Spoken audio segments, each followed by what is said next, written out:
I think the average bodybuilder basically judges their aromatase or like their estradiol level off of nipple sensitivity. And Tren is progestogenic, so it causes nipple sensitivity. So I don't think anybody really put this together that like it reduces estrogen signaling. You can't necessarily see the number go down. With the I4 promoter in adipose tissue, you can actually see the number go down just a little hair. And I've seen that before. But with the squelching, you won't actually see the number go down. It doesn't change the number. It just changes the gene expression. And what we always just vibe off of our nipples and go, oh, like my estradiol's high because my nipples hurt. There's a quote right there.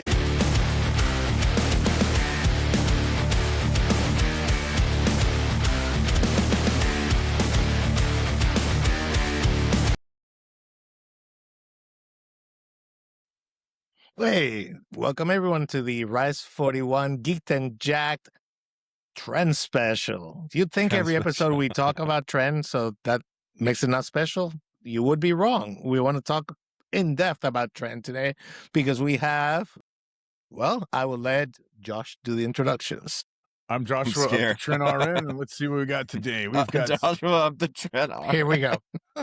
I said that last show too. Yeah, I missed it. I remember. I recall. That's hilarious. Yeah, Joshua of the Tren RN. I mean, that's what I always used to say on Anabolic Live when I was like starting my Tren journey. Oh yeah. Sorry, go ahead.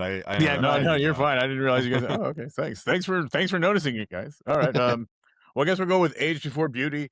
We have Chris El Guapo Primo. I like that. Muchas gracias. It's very fitting. Very fitting. There you go. Yeah. And we're going to give Gonzo the next little headline, of course. He's from a galaxy far, far away, and he's very, very old. Yeah. He's Riñones Solo. Solo. And we have the last one. The author of the landmark Trenbolone research guide, Sean Molecular. Well, guys, officially welcome. Hope everybody's doing good. And yeah, so let's just jump right into it. So Mr. Molecular here has released, after a lot of work, what I would consider one of the definitive guides to Trembolo. Thank you. So yeah. Tell us about it, man. Now that it's done. Yeah. First question. Well, I guess how many times do people say, is it out yet?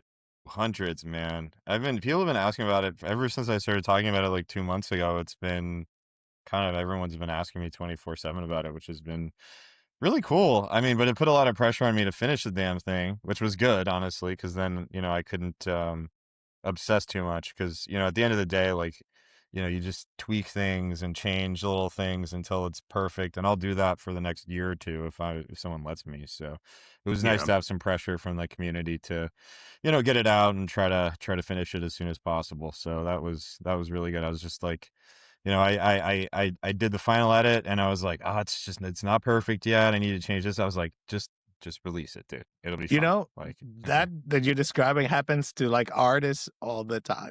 Is the song finished? Is it really written? Is it recorded right? Or if you're a painter, like, am I really done? Or sculptor? Like, no, the painting is the worst part. You have to seal them to make yourself stop using them. Yeah, basically. Yeah, luckily I figured out how to have Claude add all the quote cards. Okay. To the video, because good. I had like a script with quotes that I, from all the papers and all the exhibits, like the screenshots of the actual sources, so I could show them on screen, and that would have taken me like probably 20 hours to add all those.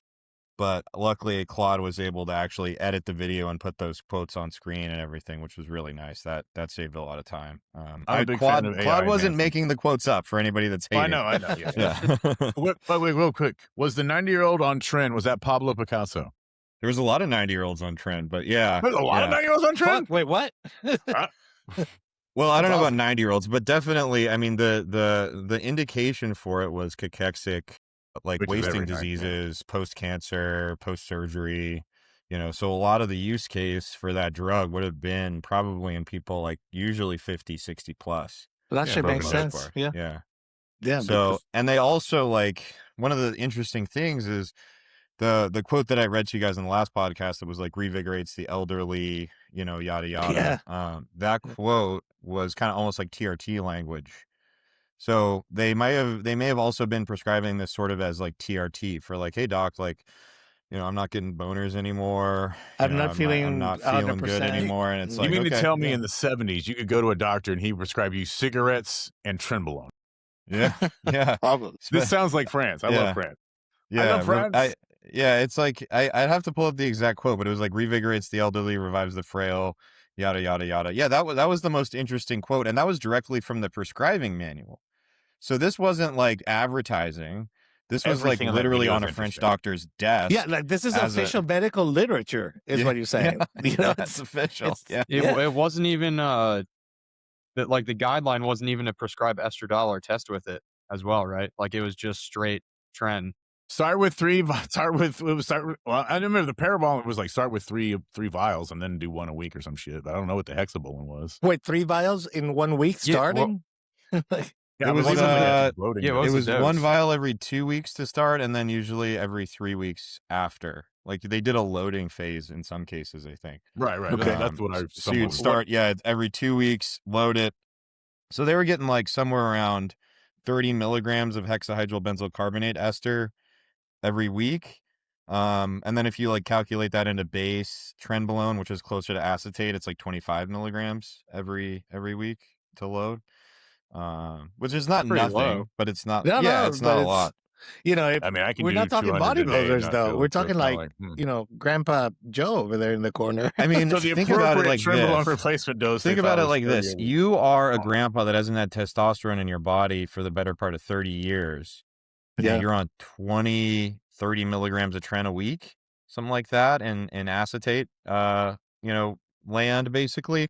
I mean, that's a lot. That's a lot of androgenic signaling out of nowhere. Yeah. Well, actually, no, wouldn't it be because the ester weight is heavier for hex, so it will be more acetate at a lower dose of hex. Well, no, so the ester weight's heavier, so it would be No, you'd have to use it would be more acetate. Yeah. Well, it's they calculated off Trenbolone base. So like the where the 76 milligrams came from, that was equivalent to 50 milligrams base. Yeah, it's 66% of it is Tren base, I believe. Yeah. So it's like that's where they got the calculation from. It didn't really come from any like guideline or anything. It was just like 50 milligrams sounds like a good even number. We slap the ester on it, call it 76, throw it in a vial, basically, in an ampule. And also interesting thing, it was made with peanut oil, and they never once had a allergy warning on the damn thing.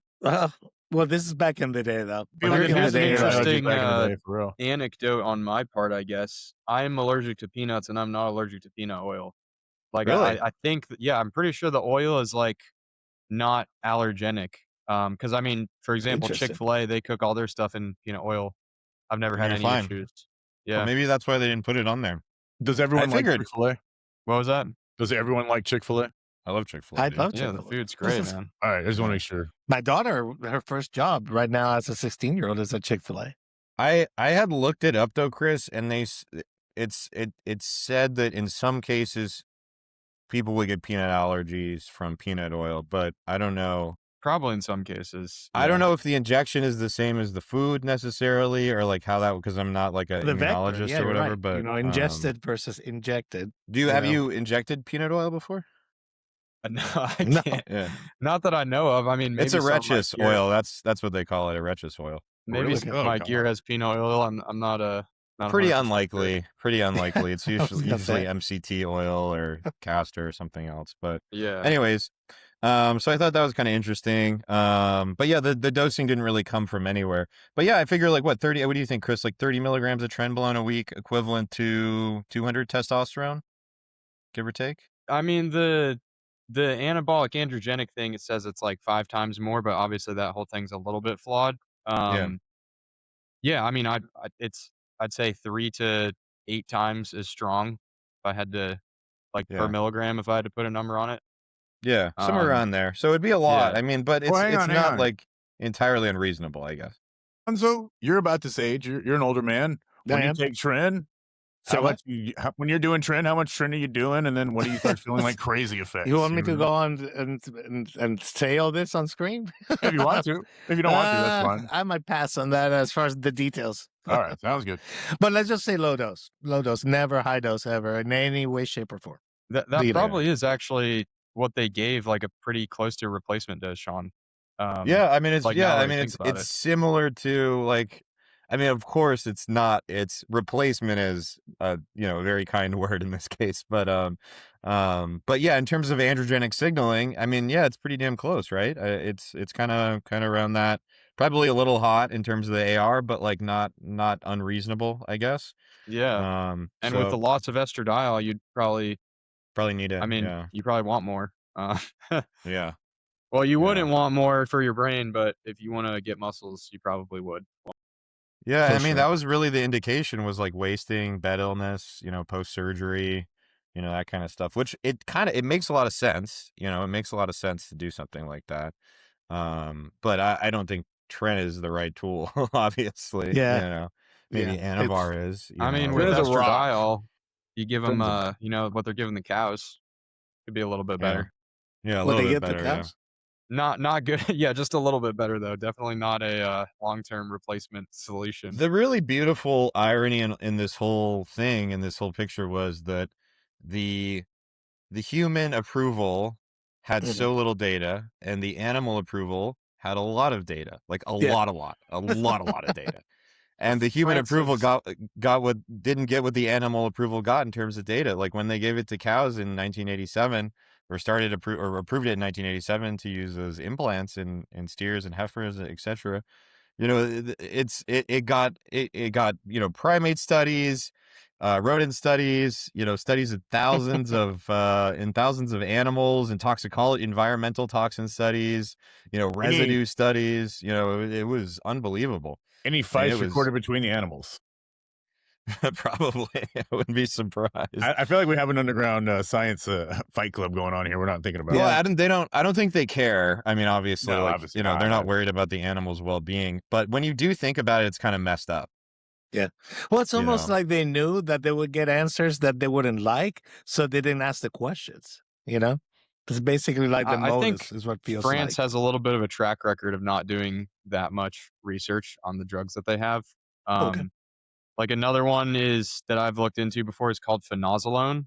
Mhm. It's like a relative of cyclazidone, which some research chemical junkies might have heard of. I It's something that was actually prescribed in France like a while ago, and there are almost no studies available What on is it. it? Like it What's literally the just says, what's it Well, for? it was for like old people who got like started to get tired. It's basically like a stimulant. Okay. Not like amphetamine, like it's a little bit weaker, but Mhm. it's kind of similar. But there's there's no data on it pretty much. Like I was looking around because there's anecdotes and stuff, very few, but you can see like the packaging for it. It has like some sort of like psychedelic pattern on it, and it's like take this for energy. Like if you start to feel low, this is what you take. This will It get And you it's like high. reinvigorates the elderly. Is that what it does? It yeah, reinvigorates it's the elderly. something. It said something like that, but and there was another drug in France that was used as estrogen replacement therapy for postmenopausal women. Huh? And it was a synthetic estrogen, I believe, and same deal, no approval standard. And Just then, this 20, should 30 work. years later, they found cervical cancer in the daughters of women Shit. that took this. Shit. Yeah, so That's like really not serious, good. like a lot of cervical cancer, like a huge amount. So that's it. It really hammers home. I mean, I think as bodybuilders, we like to like poo-poo the FDA and regulation. But for the average Joe that's not interested in experimenting with their bodies, it's important to have, because stuff like this happens if you don't. Well, I mean, you know. again, the more data, I was the gonna better your say risk assessments. The more information you can do to make an informed decision. even with Yeah. an FDA, we had Vioxx, we had FinFin, we had AZT, we've had Yeah. several severe failures of the quote system. But it Very is nice good. to have one. It's better than it was. Let's Yeah. say that, like vastly better. I'm surprised anybody, like, it's kind of amazing that anybody survived the 1970s. especially or even especially in before France. that, even, Yeah, you know. jeez, man. Oh, I it's mean, just this is crazy. making me, you know what this is reminding me of? Is those old timey, back when Coca-Cola might have had cocaine in it, It did. and they were like, drink for vigor or for, you know, Yeah, back exactly. Yeah, it's kind of like that same like vibe, I guess you could say. You know, it's Yep. very it's like a tonic kind of situation, like take this spa cure, you know, it'll fix all your problems that, you know, aren't defined disease entities in the first place. I mean, sarcopenia wasn't even defined until like 2011, I think, as a Really? formal That diagnosis. recently? Okay. Yeah. That's surprising. Yeah. And they Yeah, took it off so hospice diagnosis too. Like you can just get older; they don't give a shit anymore. yeah, I think before that, like before, like in France, the diagnosis was like you just had to have broken a bone and be old or something. I mean, It's that just before your you have old, the you're brain, shit out of luck. scans of your bone density, that's probably the best way to look So a at lot it. of these were like treating diseases that weren't even defined in the first place. So Right, it's like right. not only do the drugs not necessarily work, but you can't even define the disease that you're treating. Right. You're answering questions for questions that haven't even been formulated, basically. Well, no, it's like we know like old people get old and then their bone Right. density goes down. But Yeah. what is the diagnostic criteria for assessing that? When do we use the drug? At what Yeah. point do we use it? Like, what's the indication? If there's no Yeah. indication over here, and then you also don't have the drug like necessarily being proven to work in any capacity, you don't know what you're treating, and you don't know if it can even treat it. So it's like, you know, you're playing this game of like no one knows. You know, Well, that it's is starting to just, sound like the FDA's current rulings on stuff being allowed on compounding pharmacies. yeah. So, you know. So yeah, it's just it was a pretty crazy time. I think that's what people, and that's kind of the thesis on this. People are asking me like, okay, like, well, what's the thesis of the video, at least for the history section? And that was kind of it, was that like the notion in the bodybuilding community that we say Tren was approved for humans, like you hear guys say that all the time, like it's approved for humans, therefore it's safe. Yeah. But I like just that does, identify as a cow, so then it's yeah, safer. it's true. Like it was approved for humans, but like when you actually dig into the meat of that, you know, and look at what actually happened, you see that, you know, that doesn't really mean a whole lot. Like it doesn't Yeah. mean that it was safe, right? It doesn't Yep. mean that it, you know. So, You know, and what's anyways. scary that you're pointing out too is that for most people, your normies, if they see a government or FDA approval or something, assumptions are made immediately that it's okay, that it's good to go. Your big hole with the FDA, the new drugs and the new first line stuff is you won't have like longitudinal data for quite a while, which is why you will run into problems sometimes with the new Sure. ones. Yeah, for sure. That's the big. but That's the at big least thing to be like aware of.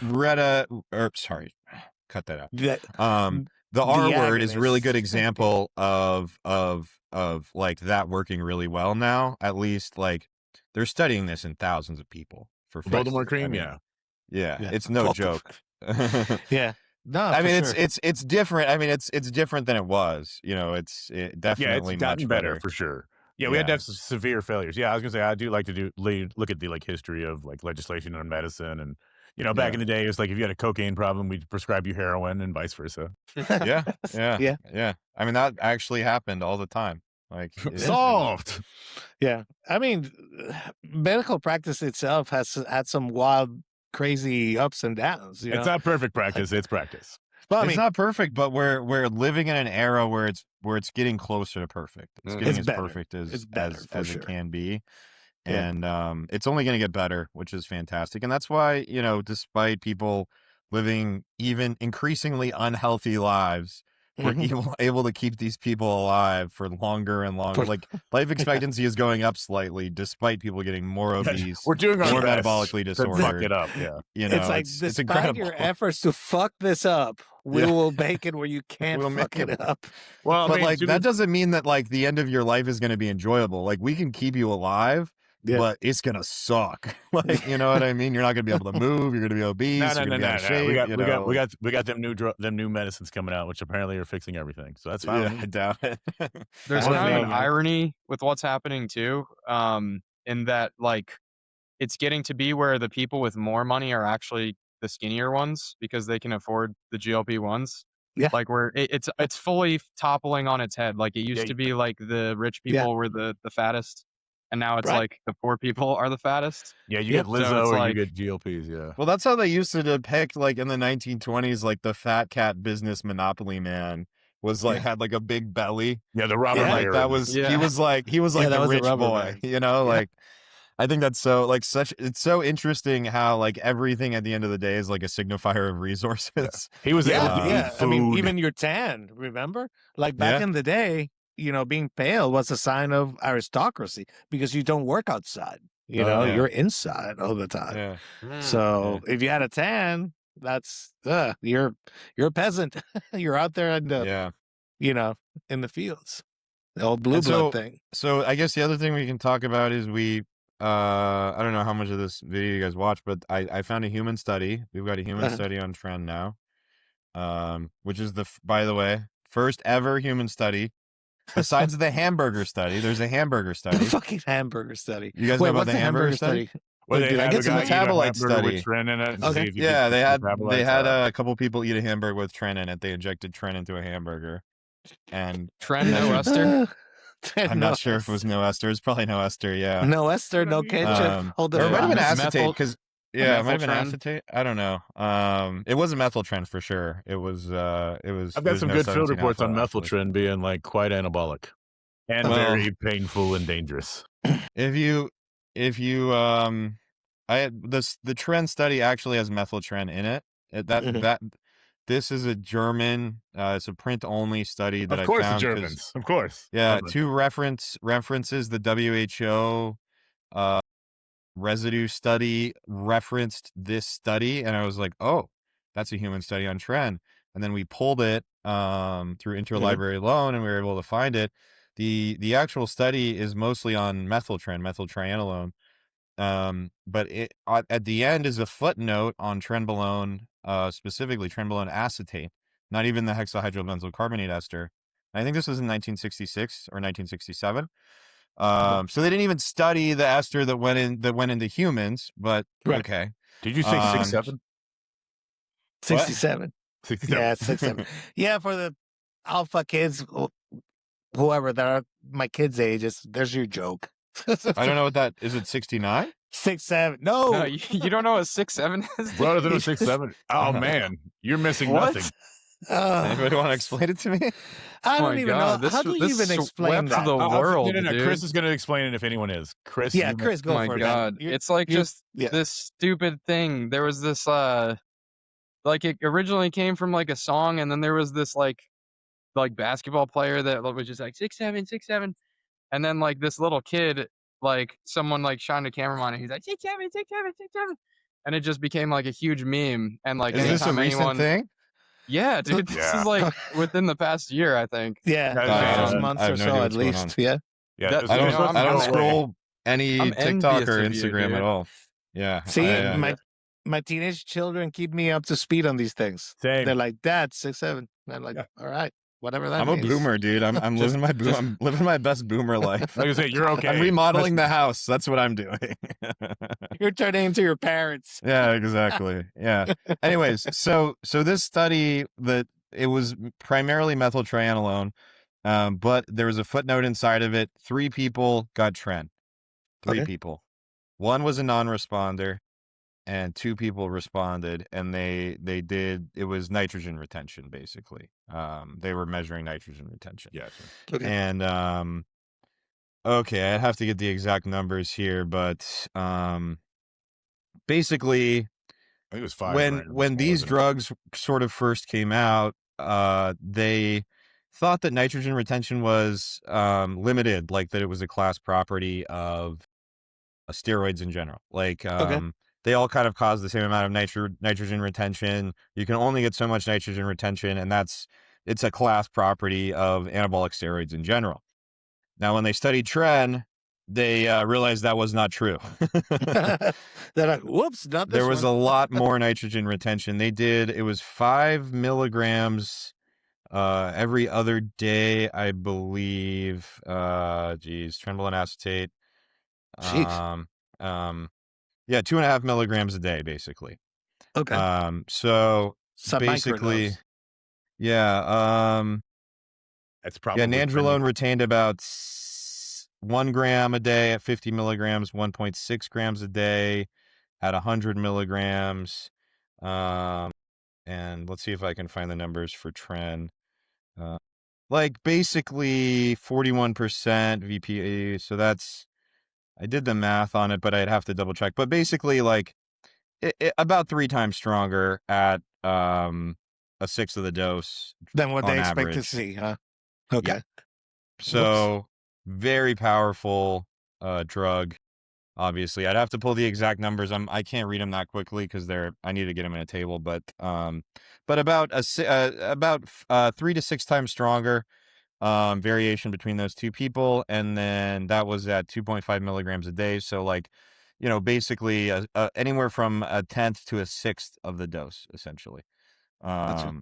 So Okay. it's, yeah, I mean that, and then they realize they're like, oh, this stuff is considerably potent, considerably potent at retaining nitrogen. So that's an interesting thing. And like, obviously, like Todd was saying on the last podcast, like nitrogen retention doesn't necessarily mean muscle building. It just means lack of muscle breakdown. So, keep that in mind. But it's a signal that something's going on, right? I mean, and that is one of the primary use cases for somebody to like utilize Tren is to keep muscle as they're cutting, right? Yeah, it's That's very the good at idea. retaining nitrogen. And that's why it's, used in cattle as well, because you don't have to feed them as much, they'll retain more tissue. Yeah, So, I think I got that from your video that during travel, right, when they transport the cows, they might not eat for a couple of days or something, so Yeah, they want to yeah. make sure that they don't get skinny. Yeah, exactly. So Yeah, it's less Wow. money. They don't have to, like, feed is expensive. They eat a lot of food. Sure. So, the less they can feed them, the quicker they can get them, to slaughter, all Mhm. that kind of stuff. It all changes the calculus on it. So it's interesting how powerful it is, I guess. That's kind of the takeaway. And we all know this, but Yeah. that's, You just reminded me, totally unrelated, and I'm totally doing my ADHD squirrel thing in my head. But I heard somewhere that right now we have the smallest cattle herd population ever, or in the last 100 years, or something like that. wow. Like compared to population, I guess, with which explains like the whole beef price I being think it's usually insane. like double the amount of people. I think Yeah. America has like 600 million, 700 million or something. No, America is like 370 something. million. No, I mean cattle's people. like Cattle population. typically double the population. Oh, okay. Then yeah, Yeah. I guess. So it would be like three quarters of a million, maybe 750 somewhere in there. There's a lot of So, cows. It also is one of the biggest contributors to global warming. Yeah. 90 million cattle and calves as of January 1st, 26. That's not many now. Wow. Yeah. That just made me hungry. How many is it worldwide? Curious. It's got to be a Yeah. lot. Probably a lot because India has so many cattle they don't matter. Yeah, and they don't don't use kill them for that. So Well, yeah, I mean, it's understandable. yeah. I mean, Dude, I really think it's like I'm not like an animal rights activist or anything, but I think it's genuinely kind of messed up that we give these cows Tren and then kill them, like in an already anxiety inducing situation. You know what I mean? Yeah. Maybe I just have too much of a Yeah, heart. I don't know. I was saying the problem is like we would love to change the way the food has to be made, but if you're going to feed this many people, that's kind of how it has to go, and it has to be awful. Yeah, And that's it is pretty whatever, brutal. not good. But 1.5 billion cattle in the world. Yeah. 1.5 billion. Oh, so I was wrong. It's less than people. Okay. Yeah. That's all right. But about a third, yeah. about a third of the population could eat an entire cow. Oh, nice. I had some questions on the science side. Oh yeah, go Few please. Let's questions, go. Actually. Let's do this. So you mentioned it suppresses aromatase within fat, correct? Yeah. Aromatase has like a pro-fat storage effect, or estrogen does. So do you think like it suppressing aromatase within the fat might actually have a metabolic effect in itself, like just because it's reducing estrogen within the fat cells? Yeah. But I mean, anytime you suppress the aromatase enzyme directly, it's mostly going to be in fat. I mean, at least it's mostly going to be in fat. That's what's going to contribute mostly to like an enhanced lifters reduction. That's true. Obviously. So I don't know if it's like necessarily any different. Like if we're talking about a natural person, testicles are involved, right? Right. And for people that don't know, that's why estrogen goes up so much when someone gets on HCG is because you're adding another site of estradiol conversion. You're adding another site of aromatase in the testicles. Right. Whereas like an enhanced individual only has most of the aromatase expression that's happening is in the fat, and that's where most of the converting happens. So that's kind of, I guess, the way that I'd look at it is like when you shut down natural production, if you get rid of the aromatase production in the fat, then you're kind of shutting off most of it, at least. Yeah.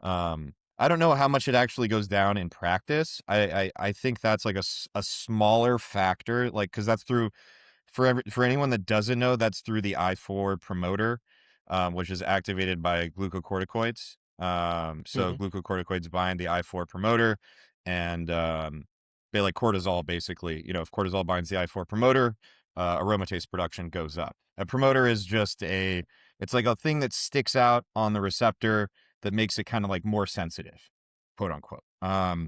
So, I think that's kind of like the way to look at it is, so like, and why does this happen? Like cortisol goes up, aromatase production increases.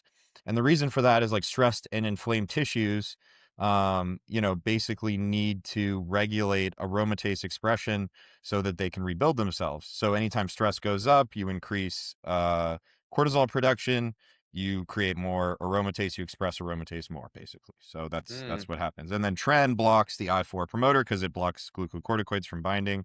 And then you get less aromatase expression in the fat tissue, basically. So very interesting. Very good. What else you got, Chris? Come on. Yeah, I had another one. So that's a great question, Chris. Yeah, that was thank good. You. You mentioned there was a study where it actually, in lower doses, it was worse for development than in higher doses. Wasn't it like reproductive development in rats? Was it? I think. Yeah. I have a hypothesis for this. I think we probably have the same hypothesis. But probably, yeah. I mean, I kind of see that as similar to even testosterone. Like if you give a low dose of testosterone, it's enough to shut down the axis without actually providing sufficient androgenic activation to support, development. It's actually worse off, even though you're actually supplementing testosterone. I think it might be a similar thing with Tren, where higher doses were actually able to produce enough AR activation to in the Leydig cells, support development better than like a lower dose, if that makes sense. Just because it's sort of, instead of suppressing the effect without replacing it sufficiently, it actually was probably replacing it sufficiently as the dose. Well, the testicles have like a feedback mechanism in them. When there's enough concentration of AR in the testicles, they actually turn on. So if you take enough testosterone, you actually sometimes can increase your fertility a bit, or it becomes unchanged. I've heard that as well. Yeah, I never really looked into that, but I did hear mentions of that. Yeah, so it could be, it could be that, I don't know, but yeah, it's an interesting thing. I mean, the dose response, like different people don't understand that, like, you increase the dose and more of the things happen. Sometimes the opposite things happen. It's like it's not always so cut and dry, right? So I had another one. I would like to challenge a point that you made, actually. oh hell yeah, dude. Let's do it. So you mentioned, you sort of like, and I think you kind of mentioned what I'm about to say too, like as a potential encounter, but that if we're extrapolating from like birth control progestins, more steady exposure results in worse effects. So you mentioned that we could probably extrapolate that to Tren with, longer esters being potentially worse because of more exposure.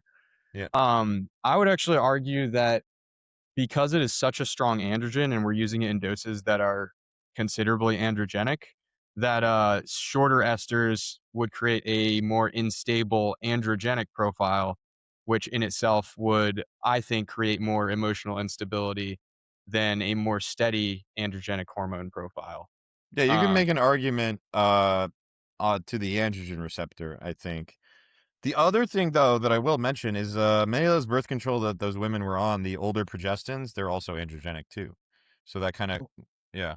So They it goes both ways. are, but it's like, that's to the amount that bodybuilders are using Tren, like it's not even comparable. It's not close, but keep in mind a little bit of androgenicity in a woman's going to go a long way. So even those 19 nortestosterone birth controls, like it's not like 5 milligrams of Anavar. It's maybe like 1 or 2. maybe less. It's not a lot, but I think directionally, at least with the PR, it makes sense. I don't necessarily know. And obviously it's individual response at the end of the day. Like if you do really bad with acetate, like don't listen to either of us, just take, a longer ester, of course. I mean, this is just, I guess directionally what I would say with the PR, but the androgen thing is a whole other question that like, I think is kind of probably harder to answer because there's not like super good data on it, Right. especially like between ester choice. And I do think like, I totally agree with Chris, like obviously like a shorter ester androgen is going to cause less problems, but we're also extrapolating that from testosterone. Mhm. When you Right. have a More really, problems. or sorry, yeah, The- more problems. We're also extrapolating that from testosterone. So, Right. when you have excess androgen signaling, do you want it to be consistent? I don't know. You obviously want it to be consistent for protein expression, Mhm. of course, and nitrogen retention, all that kind of stuff. It's going to work better at the end of the day. So like, I wouldn't make the claim that like ACE is superior for those things. It like any longer ester is going to be better for muscle growth, right? Or for nitrogen retention or anything like that. But when it comes to ameliorating the side effects, I think you can make an argument both ways. For sure, for the PR direction, we can say that that's probably bad chronic agonism. Like any PK that, has, longer, agonism at the PR is going to cause more problems, but we don't know if necessarily that crosses over into the AR too. It's That's hard to true. say. And that actually is it is an interesting finding that the more sustained progestin agonism in women was considerably worse. Like I a I lot. will Yeah, like a yeah, lot worse. that is very interesting. Yeah. I'll say my personal anecdote, I ran a Ment Ace Mm-hmm. and I actually find my mood to be more stable now on Tren Hex than it was like I stopped Ment Ace because it was like just making me feel like unstable. Another thing I want to mention too, Tren Hex has a shorter half-life than Tren Enanthate. This is something there's different sources that say different things, but I have seen a academic source support what you're saying, Sean. Yeah, we I found the don't know study who to and believe. Yeah, we found the study and then Fearon like corroborated that like mechanistically as well. So that's um really, I mean, yeah. did he explain like how that works? Because I mean, enanthate is shorter for testosterone. I think the way that basically the carbons are so like put in simple terms, the way the carbons are aligned sort of leaves it open for the esterases or the lipases to come in and break the chain quicker. Let me get exactly what he said because there was some technical. I Is don't there know if I some can technical scroll all the way up. nuance to it? Yeah, but Definitely. yeah, I probably can't find it right now. But it's in my Discord under the, I think it was in the trend discussion or in the research gen, which you should be invited to, Chris, if you want to check it out. But yeah, I mean, Yeah, I think the academic study, and then he was like, yeah, no, that makes sense. I'm pretty confident if that's they. really. What do you think about I've heard some people say they get worse like histaminergic sides with enanthate compared to hex. I just heard like a friend say that. I don't know if that is totally if there's any merit to that. Right. Is it factually accurate versus maybe a nocebo or placebo effect, Yeah, maybe? Well, you I should mean probably it's be just blocking histamine regardless if you're on trend, right? yeah, and I agree. I don't know. He just said it like any other ester, like Ace and enanthate caused him like digestive problems, but Hex didn't. It's just one anecdote. Like obviously take everything like that with a Yeah, grain of an salt. But Chris, individual variance on top of what do you that. think about the So, prostaglandin response? um Is that anabolic?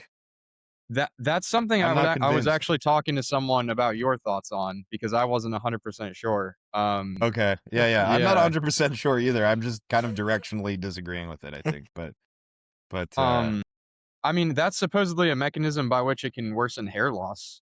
Um but I like does it actually in practice? Probably not. I mean my hair is still coming back in and I used to be bald for the people that don't know. uh And I've I did not gained know a that. Never would have guessed that considerable either. amount of ground. I was like Norwood 3. Like you can kind of see in some of my pictures, but like all Uh-huh. this right here was not there. Wow. Um yeah, reversed it with just dutasteride, RU, minoxidil. But yeah, Tren is not moving the needle at all. I'm also using exogenous estradiol, which has been helping a bit as well, which is another thing I wanted to talk about. I just want to interject really quick. I think I'm seeing a lot of people like essentially like say like Sean, says this or molecular says this or molecular says that. Like when we're talking about all this stuff, like I'm just as sure as I can be directionally, but a lot of this is like, man, there's not a lot of data. We're just going off kind of like what we see anecdotally and like mechanistically, what makes the most sense. So like Chris Context is pressed me very on important. basically Ace is better than, and like, he's got a point. Like it's not always like cut and dry and as simple as one mechanism equals one problem. There's always more going on. So I really implore anybody listening to that video to like take everything with a grain of salt. Unless I sound very sure of myself, I'm probably, just hypothesizing to a high degree. A lot of the historical stuff is fact. But a lot of the mechanistic stuff that we're working with here, like the I4 promoter, it's like, how much does that really contribute? I have no idea. I have no idea. Does it contribute? I think so. But does it contribute a lot or a little or in between? I have no clue. Like, I just have no clue. Is it really bringing, aromatase expression down?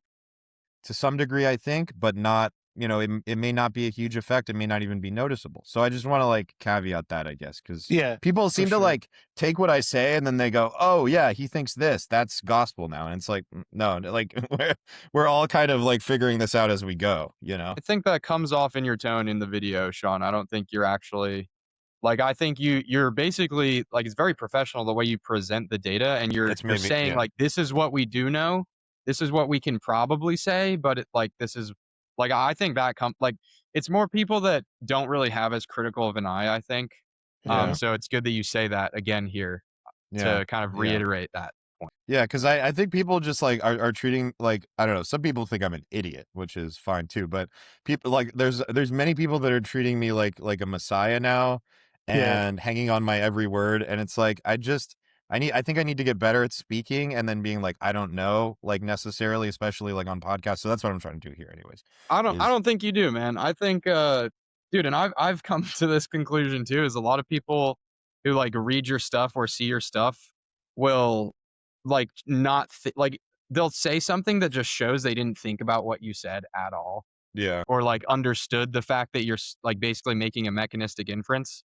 Yeah, and I was getting this the other day when I was in Discord, and someone was like, well, like you and Todd were talking on the most recent podcast, and like we were talking about Masteron, and like we were just going over all the things that it could be, and then we kind of landed on one thing, but we're like both unsure, like fundamentally.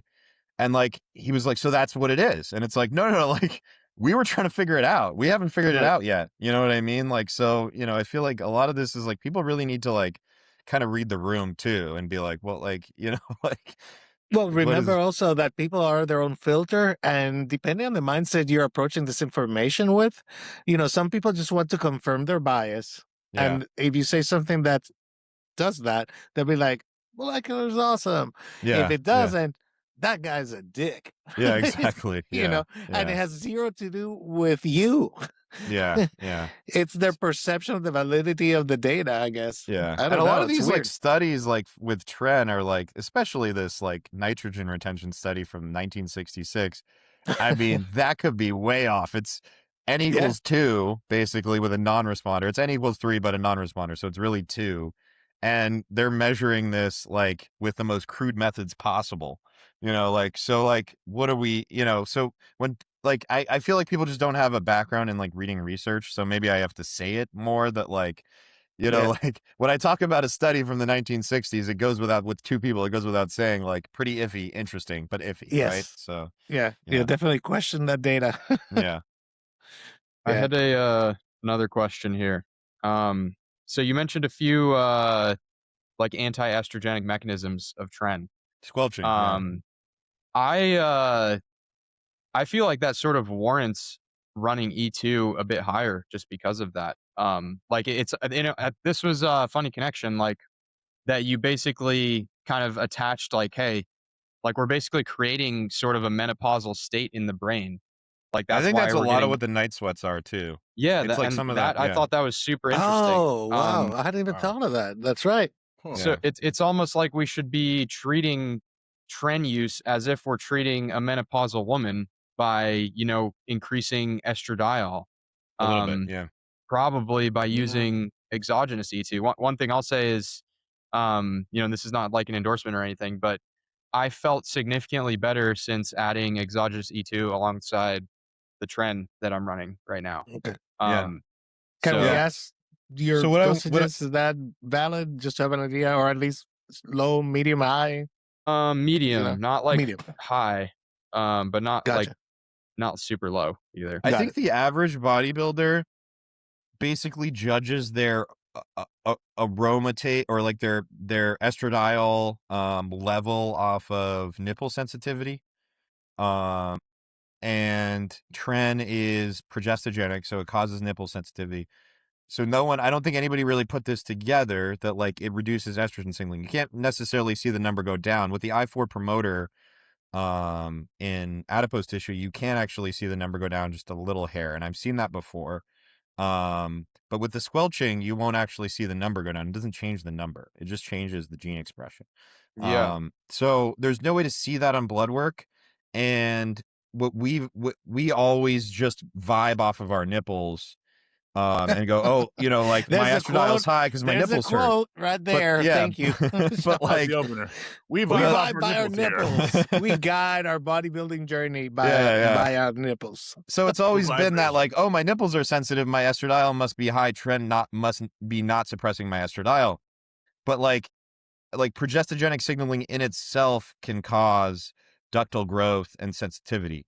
You don't have to, there's no estrogen necessary at all. You can have zero estradiol, zero estrogens in your body and still get that. and still get nipple sensitivity with progestogenic signaling. And it's been shown, in multiple studies, not with Tren specifically, but just with progestogenic signaling in vitro, all those kind of things. So even with zero estradiol, you're saying?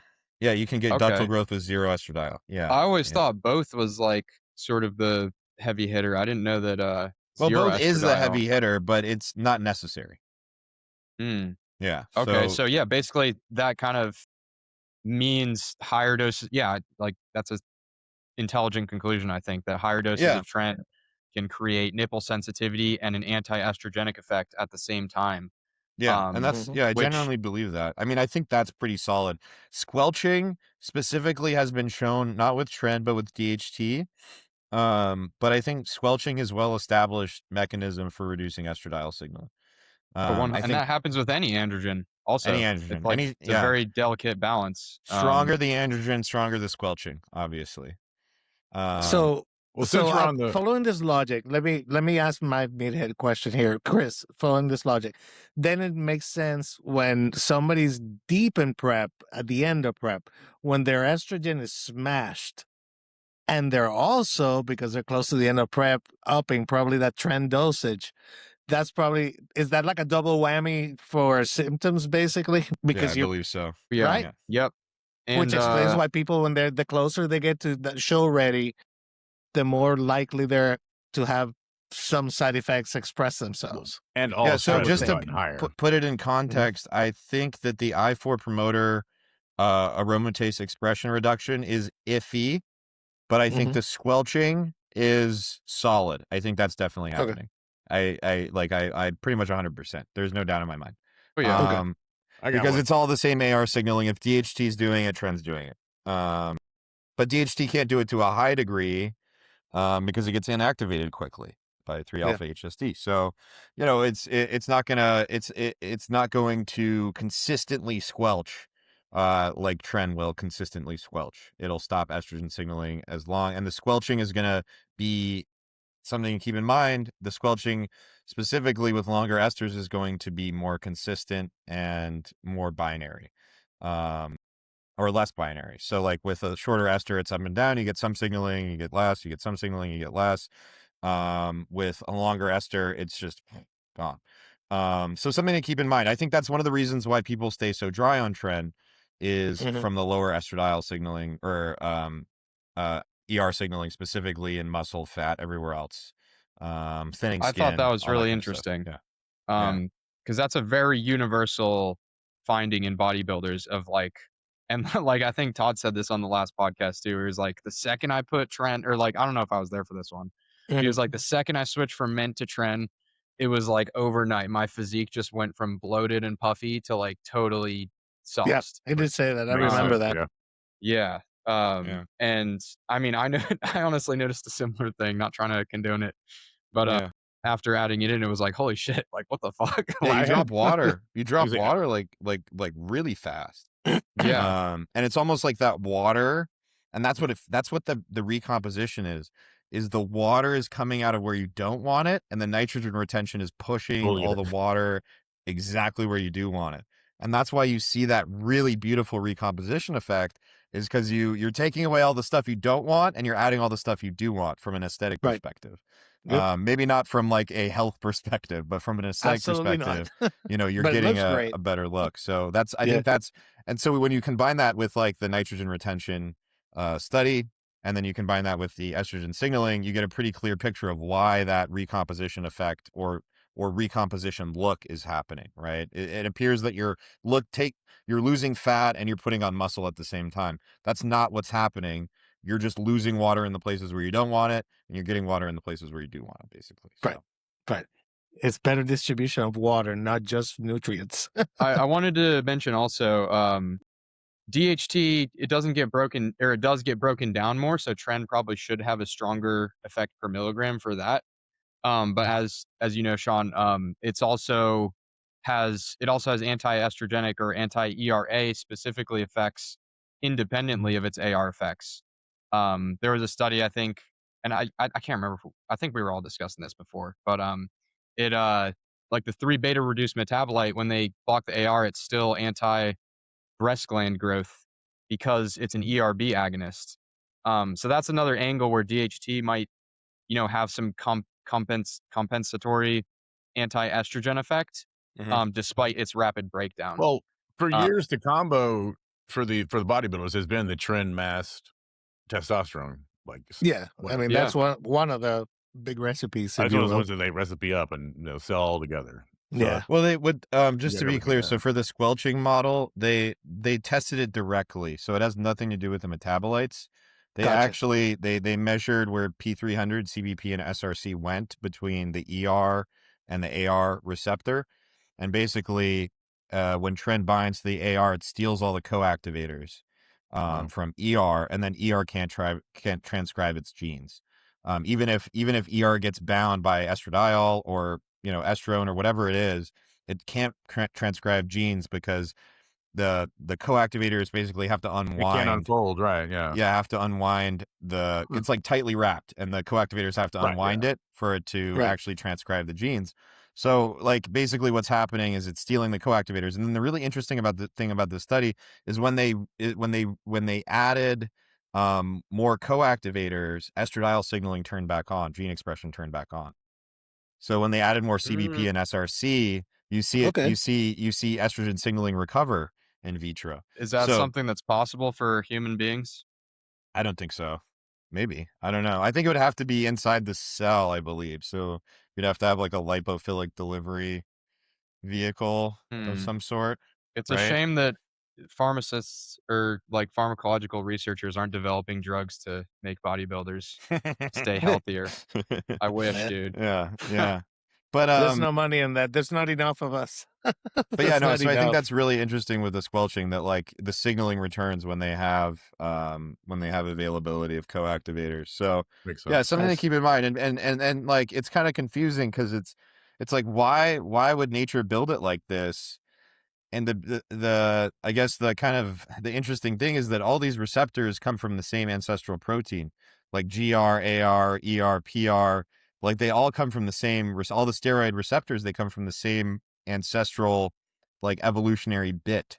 So they all kind of share the same machinery because they all evolved from the same ancestral protein. So you have, that makes sense. You have them sharing all these co-activators, and then when one receptor gets agonized very strongly, it's using all the co-activators, and none of the other receptors can activate gene transcription. So yeah, it's interesting. It definitely happens.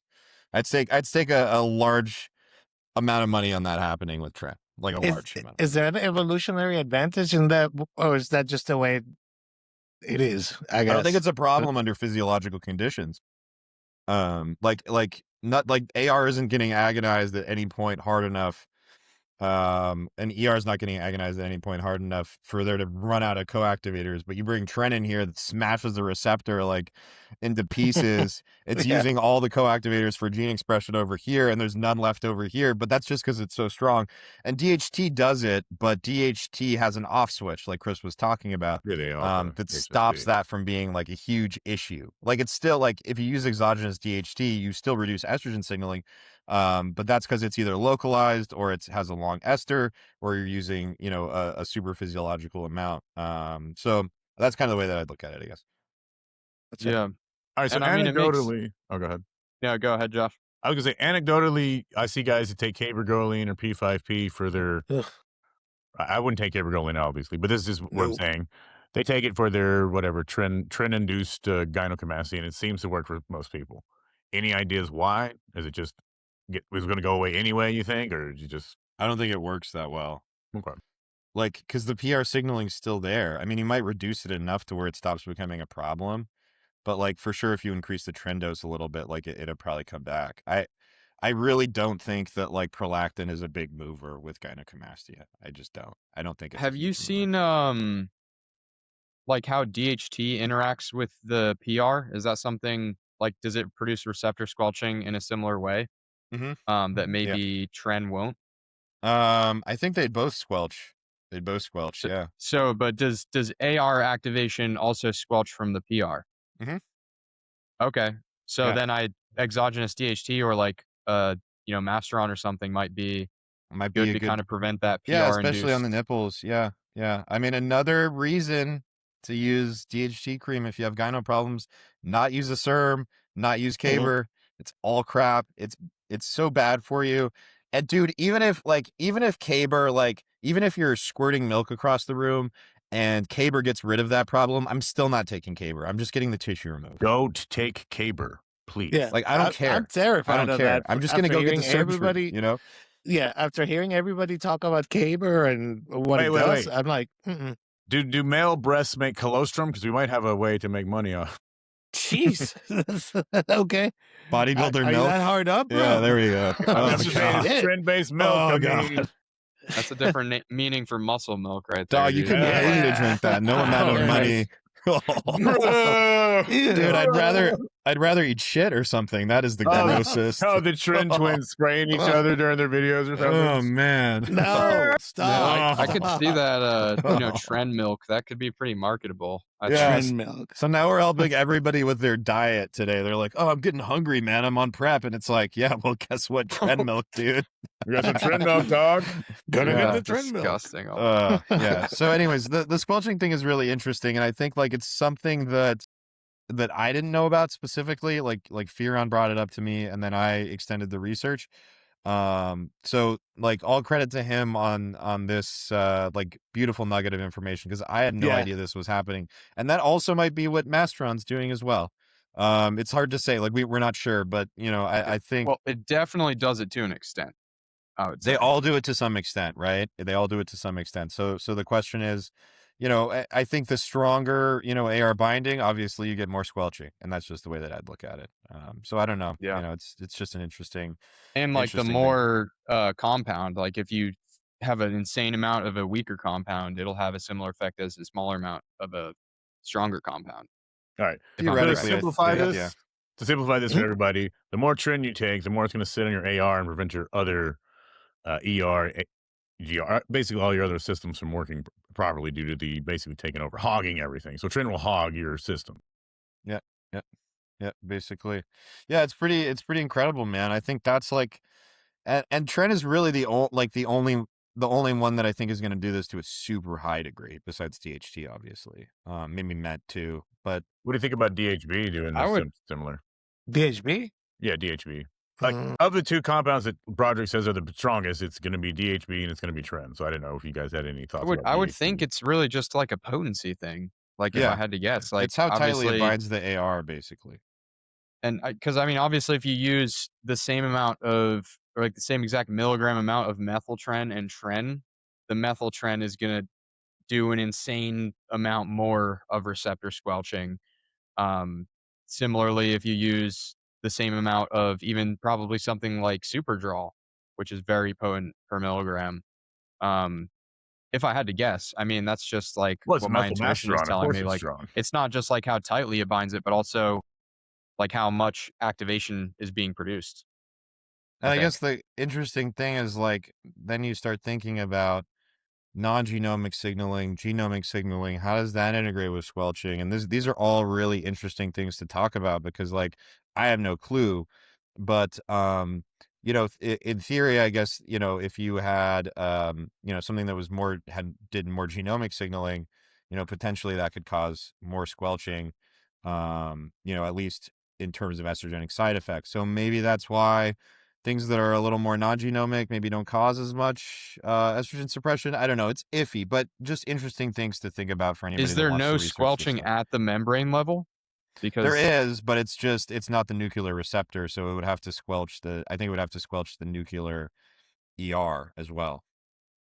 well, it would just be different squelching, Yeah, right? different squelching. Yeah, exactly. So you'd be squelching the non-genomic effects instead of the genomic effects, which probably have different consequences Yeah, than the yeah. genomic ones. So it's like it gets so when you get into this like this deep stuff, man, it gets pretty crazy pretty quick. But it's all interesting stuff we can look into, and it's so awesome because like there's so much like the state of information before, you know, maybe the last 5 years was so bad, and now we're getting like all of this like new little tidbits, and we can all kind of work off each other and discover a lot of new things. It's really exciting time in bodybuilding, I think, you know, at least. I mean, the fact that we realized during I guess the great Primo drought of 2025 Yeah, that we discovered everything about EQ, yeah, which would not have probably have happened other than that set of circumstances, which is very unique. It was like Primo is very hard to find, so's Masteron. People jump on EQ. All of a sudden, your database of information is 10 times as big as it used to be. yeah, We have better technology. We have AI. We can analyze data better, have better yeah. tools. I was looking at it like this. They're not going to fake Tren because the people that don't take Tren will get very angry. You know immediately. Yeah. Yeah. Yeah. You know immediately. I don't feel bad. I feel great. What's going on? Yeah, what the fuck is this? I feel like But Josh. This is fake. I will say this though, like I've never felt bad when playing around with Tren. Never, not once. It actually feels pretty euphoric, to be honest Yeah, with you. I think in smaller doses, it definitely feels good. Yeah. If you're competing, keep your dose as low as possible. Yeah, I think Yeah. when you start to get up there for most people, it just causes a And lot that's of good problems. advice, by the way, for any of these things. For Again, all we're not steroids, doctors. We're as not little as doctors. This possible. is entertainment, yada, At yada, least take as yada. little as possible. Yeah. Please But take as little as- yeah, minimum effective dosage should be the rule of thumb for any bodybuilder, in my opinion. You Yeah. know, You also want to be taking the neuroprotective stuff that Sean mentioned in Yeah. his video for anyone. Like, always emphasize harm reduction. Yeah. And those who emphasize harm reduction are going to have a better time Yeah. overall. I think and watch the video. Mino C clean is huge. I think that really helped me. Mino- Have you looked? minus Have you looked sequence. into Roflumilast, No, Sean? no, I don't know what that is. It is a PDE4 inhibitor, Oh, okay. which is anti-inflammatory across the brain and, you know, basically every tissue. Like, it's for like lung inflammation, like that's Okay. what it's prescribed for. But it also decreases brain inflammation very strongly. And it's a nootropic. Like, it's been proven to be cognitively enhancing. And I In assume animals if you and stack this humans. with PD5 inhibitor, you die. So Wait, what? No, I no, don't know where. No, I don't think so. I no, mean, okay. Yeah, yeah, usually when you stack them, then weird things can happen. people, you want to use it in like a low, like the nootropic dose, not the COPD dose is like 100 times less Oh, than really? the Okay, got it. actual Yeah. Real prescribed quick. dose. Yeah. Since we talked about his harm reduction stuff that he talked about at the end of the video, we should just go through his list real quick. You had Allopregnanolone on there, something that possibly could help, but I think obviously not tested. Allopregnanolone is the biggest one, and we were talking about this in Discord actually. I don't know if I would necessarily advise it at this point for long-term use. I don't know. What do you think, Chris? Why not? Allopregnanolone with Tren or I think long-term GABA potentiation potentially has some, you know, withdrawal capability or withdrawal concern, I guess. I don't know. I don't know. But So the way that neurosteroids work, the site that they bind to is different in that it doesn't produce tolerance and addiction in the same way that benzodiazepine would, which is like a direct agonist and produces a much stronger, also physical effect, like a physical relaxation. Part of why they're physically addictive, and you can actually, get a seizure and die if you stop. The neurosteroid site is a bit different in that I don't think there's that much evidence for very intense withdrawal. There's I also, think but Chris, there's also like very little data on allopregnanolone replacement, especially with an ester. So that's only my that is only true. concern. My only, like, I don't know, but I'm I think the better caution. thing, and I agree with you, and I think the better thing to do is if you're not on dutasteride or something, is once you stop Tren, you probably don't need allopregnanolone anymore. Yes. Or use it sparingly, because even using it sparingly is very strongly neuroprotective. This is shown in like Alzheimer's data. But for someone, I think, and this is a hypothesis also, I think if you're using dutasteride or finasteride long term, you're creating actually a more physiologic state by replacing Yeah. allopregnanolone. I agree. I don't know. Like, I'm just concerned about the pharmacokinetics. I'm concerned about superphysiological dosing, and I'm concerned that there hasn't been any long-term studies on replacement. So I Well, just very don't fair. know, is all To I'm be fair, saying. Tren is a harmful substance, and there's really no reason to take it unless you're trying to be a professional body. Yeah. So the allopregnanolone thing is interesting. Also, keep in mind, testosterone, I found a couple pieces of research that show that testosterone lowers allopregnanolone synthesis by 45%. Wow. Say that one more time. 45%. So you can also make a case for replacing all the time, potentially. Or pregnenolone would be the most upstream in that case. If you you want could to, do that too. Yeah, I mean that would make the most sense. I think that would be the less nuclear option, but you could also make a case for maybe supplementing with pregnenolone and then supplementing with like a microdose of allopregnanolone. I don't know. We'd have I to think suss it out. as long as you have 5-AR intact, then pregnenolone should do the job. It has been shown to increase allopregnanolone levels when that pathway is actually intact. But for anyone watching, if you're on finasteride, taking pregnenolone to try to get allopregnanolone would be like taking more testosterone to try to get DHT. Like, it's just not going to happen. You're blocking the pathway. And when And you it's a have 5-AR wiped out plus progesterone signaling, you probably have like close to zero allopregnanolone synthesis. oh yeah. So, keep And that no, in this mind. is actually I actually did test my progesterone being on Ment, or it was either Ment or Tren, I can't remember, but I was on a progestin and it was normal. My progesterone wasn't suppressed Oh, somehow. okay. Um I take a lot of like testicular support supplements, so that might be How playing a much? role. How Like much we talking? how much Tren? Yeah, 105 hex a week. 105. X. Interesting. Yeah, I would think it would be more suppressed. Dude, I think I'm an anomaly because I'm still fertile as fuck, Right. even after Well, being on but gear you for would like think almost a that year that would now. shut down the feedback loop, so that kind of goes in the face of, what I'm saying. I mean, at least mechanistically, it makes sense. And we do for sure see a reduction with testosterone, but there hasn't been any studies on Tren. There's been studies on progesterone agonists shutting down allopregnanolone synthesis, progesterone synthesis, allopregnanolone downstream. So, I think it's a fair extrapolation, but I would be super curious to see if I know there is a LCMS test for allopregnanolone somewhere. It can be Mm. done. So that would be one of the things that I really want to look into is like get a bunch of guys on Tren before and after allopregnanolone, see what the deal is, see what's going on. Because we could test that pretty easily, and there's also That would be metabolites. interesting. I do There's have. Go ahead. It's also worth mentioning though that even if it's not suppressed, it's still something that would be neuroprotective while using Tren, that is because true. of Yeah. the way it opposes excitotoxicity. Even if it's Uh, not suppressed via progesterone, it's suppressed via downstream less pregnenolone being made, right?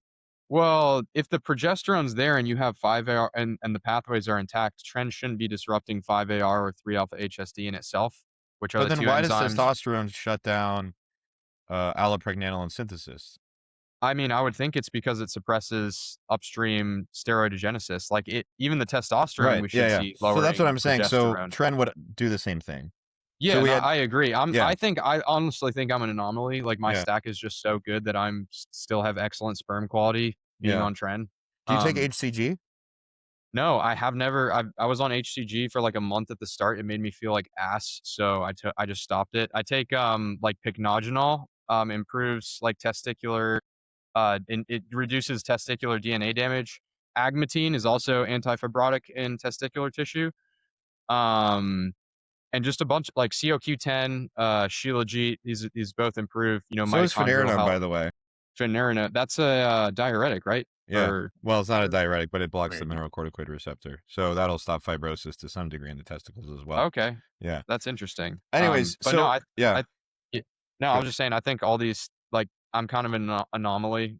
So I don't know if my blood should be used as the average gear user. I was gonna Yeah, I say really want to check it out, but I mean, I think it's protective nonetheless, and it made me feel a lot better when I was on higher doses. So I think there's something to be said for that. The minocycline helped a lot. That seemed to make a big difference. The intranasal isradipine produces quite a calming effect, actually.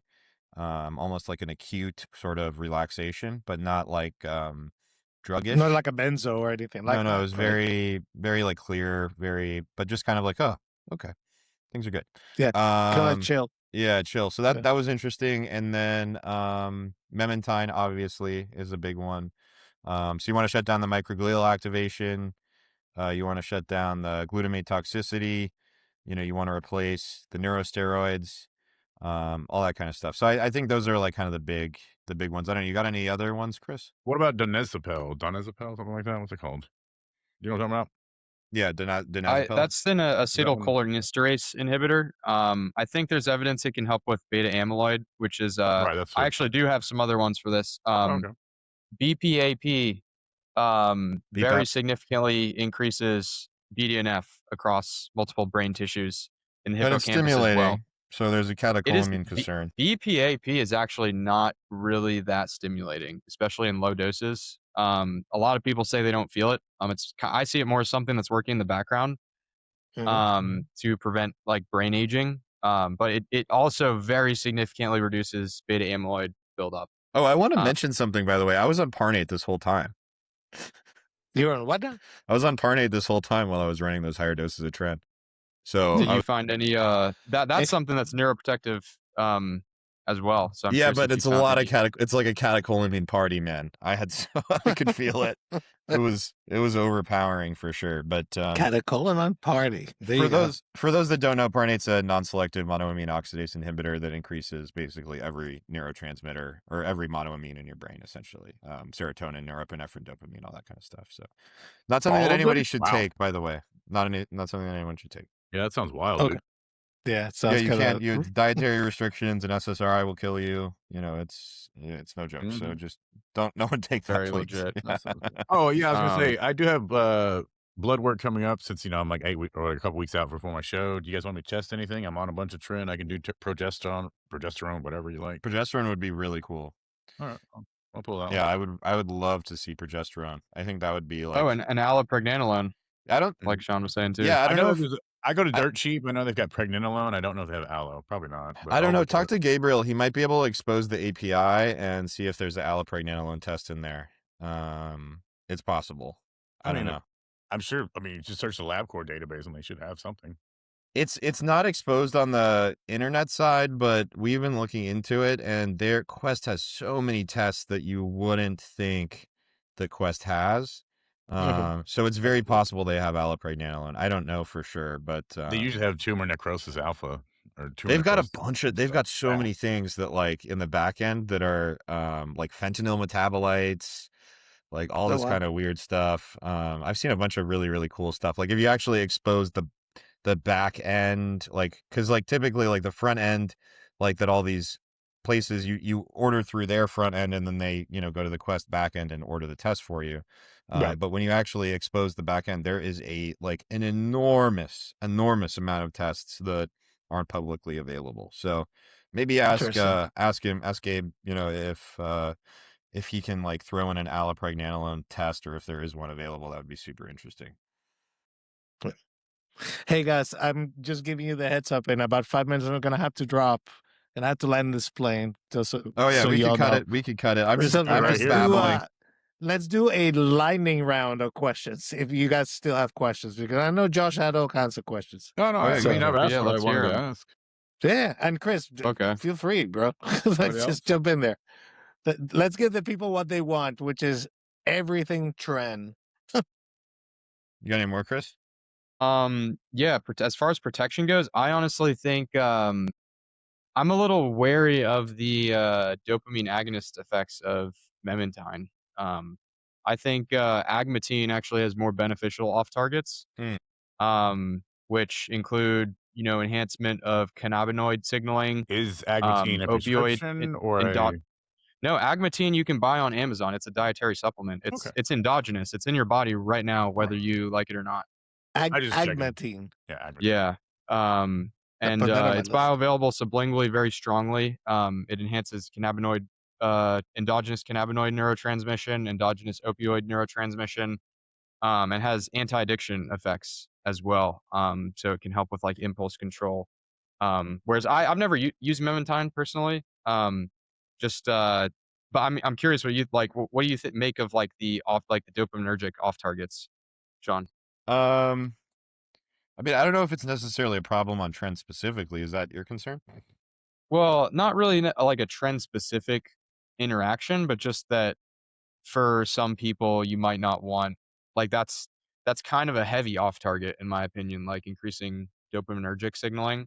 Yeah. Like for many people, I'm not sure if that would be the best thing. I don't notice I will have when you've taken it, have you noticed a noticeable increase in So like I've dopamine actually never signals? taken it, but I've heard people say it's stimulating. I know a guy who takes like 10, 20 milligrams a day. Oh, that's too And much.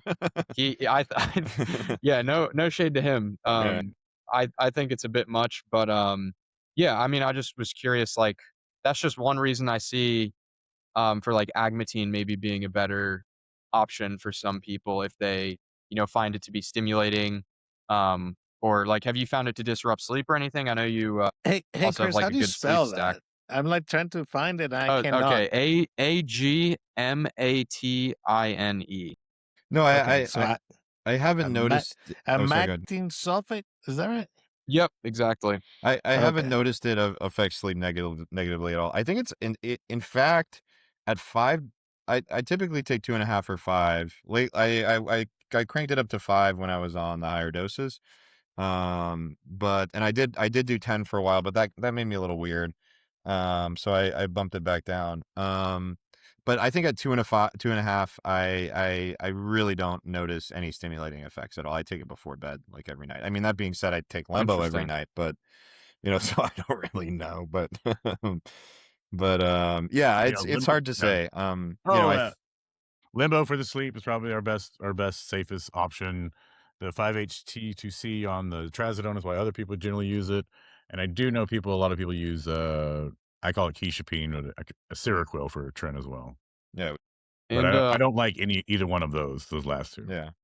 But I like trazodone. I think trazodone's cool, but it's like more like added after after Lembo doesn't work or you don't tolerate it or like you need more potentially, like Marky's on prep right now. I told him, get some Traz, because the Lembo like at 10 milligrams is just not cutting it anymore. Get yeah, some I expect Traz, people get on some prep like guanfacine, get him to some be. agomelatine, all that stuff, kind of throw everything at it. But yeah, I don't really see a use case for trazodone.